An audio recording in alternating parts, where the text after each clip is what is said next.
My Rows and Piles of Coins by Tololwa M. Mollel.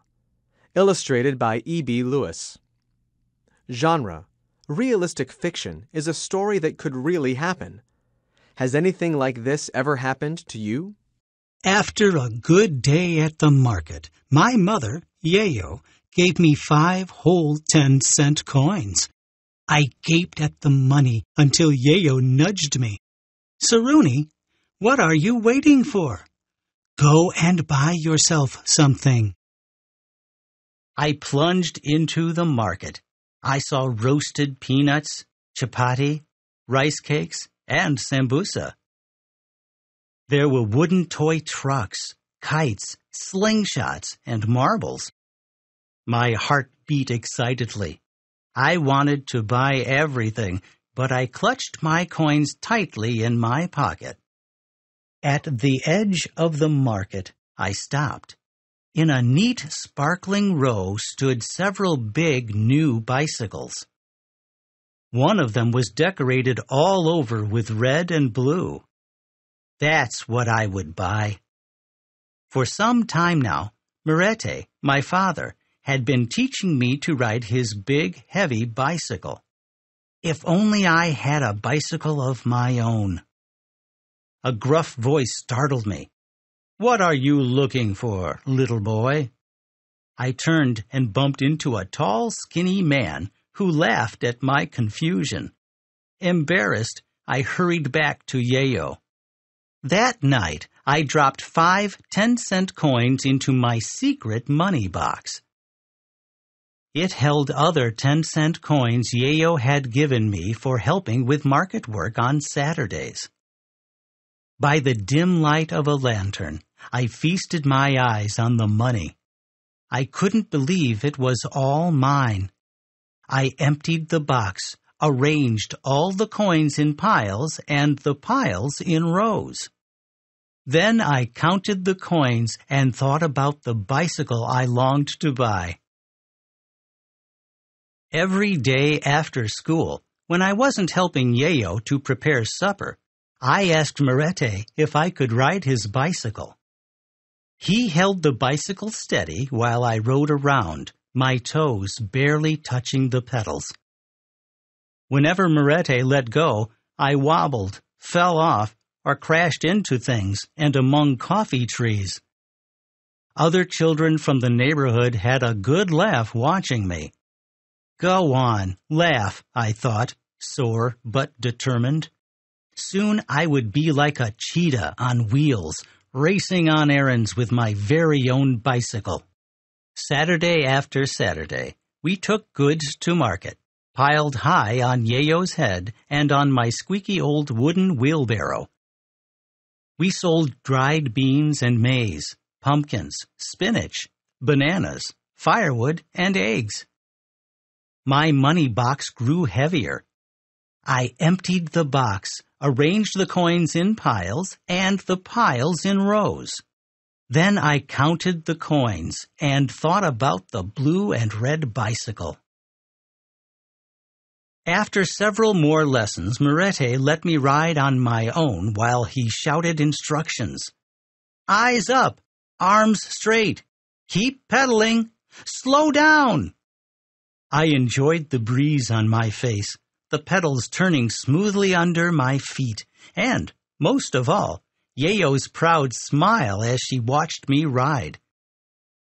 How surprised she would be to see my new bicycle, and how grateful she would be when I used it to help her on market days. The heavy March rains came. The ground became so muddy, nobody went to market. Instead, I helped Yayo with house chores. When it wasn't raining, I helped Merete on the coffee farm. We pruned the coffee trees and put fallen leaves and twigs around the coffee stems. Whenever I could, I practiced riding Merete's bicycle. It stopped raining in June. Not long after, school closed. Our harvest, fresh maize and peas, sweet potatoes, vegetables, and fruits, was so big, we went to market on Saturdays and Wednesdays. My money box grew heavier and heavier. I emptied the box, arranged the coins in piles and the piles in rows. Then I counted the coins and thought about the bicycle I would buy. A few days later, I grew confident enough to try to ride a loaded bicycle.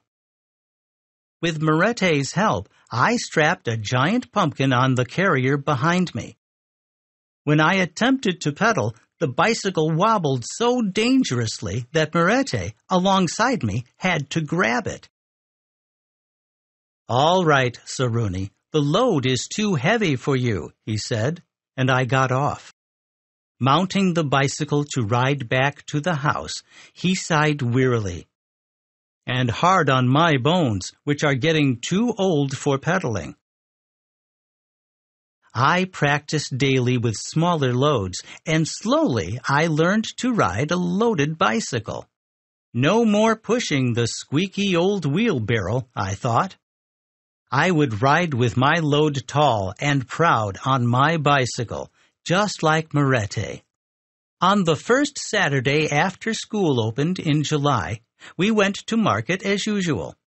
Late in the afternoon, after selling all we had, Yayo sat talking with another trader. I set off into the crowd. I wore an old coat Morette had handed down to me for chilly July days like today. My precious coins were wrapped in various bundles inside the oversized pockets of the coat. I must be the richest boy in the world, I thought, feeling like a king. I can buy anything. The tall, skinny man was polishing his bicycles as I came up. "I want to buy a bicycle," I said, and brought out my bundles of coins. The man whistled in wonder as I unwrapped the money carefully on his table. "How many coins have you got there?" Proudly, I told him, 305. 305, he muttered. That's 30 shillings and 50 cents. He exploded with laughter.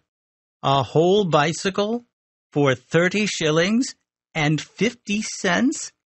His laugh followed me as I walked away with my bundles of coins, deeply disappointed. On our way home, Yayo asked what was wrong. I had to tell her everything. "You saved all your money for a bicycle to help me?" she asked. I could tell she was amazed and touched. "How nice of you!" As for the tall, skinny man, she scoffed. "Oi, what does he know? Of course you will buy a bicycle. One day you will." Her kind words did not cheer me. The next afternoon, the sound of a picky-picky filled the air. Tuck, tuck, tuck, tuck, tuck. I came out of the house and stared in astonishment. Morette was perched on an orange motorbike.